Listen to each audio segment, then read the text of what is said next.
Hey, welcome to this week's set of devotionals. We are in a series, second week in of emotionally healthy discipleship.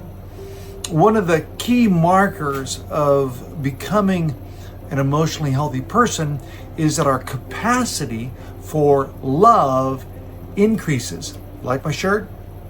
When I am growing, you are growing as an emotionally healthy disciple, it expands our ability to love everyone. Our arms go open wide to those around us. When that happens, Jesus is glorified. It's a way of lifting up the purposes of God through the modeling, the expression of our faith. It's what Jesus meant when he said, let your light shine. A town built on a hill cannot be hidden. Neither do people light a lamp, put it under a bowl. Instead, they put it on its stand, and it gives light to everyone in the house. In this series, this week specifically, I wanted to talk about this invitation that Jesus has always been offering us.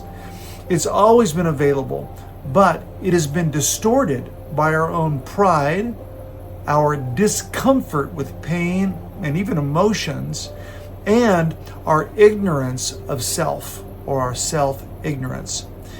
We're going to look at all of this week, and I want to invite you to begin to think about and contemplate the idea of awareness. Awareness is the ability to be more deeply in touch with who I am, who God is, and who others are. I must know self. We talked about this last week. In order to know God, I must know myself deeply in order to know God deeply. Why is that? Well, because God, one of his primary objectives is to penetrate my interior world.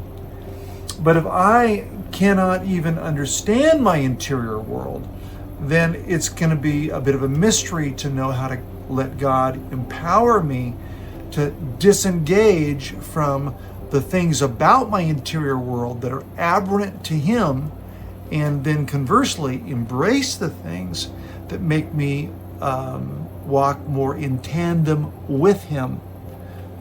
That's a lot. It can be a little heady, but learning to take time to focus on self is one of the ways I can more powerfully die to self. This is one of Jesus' most salient invitations, commands. Mark 8:34, if anyone wants to be my disciple, he must deny himself, take up his cross, and follow me. For whoever wants to save his life will lose it, but whoever loses life for me and the gospel will save it. He's inviting us into a deeper awareness of our interior world.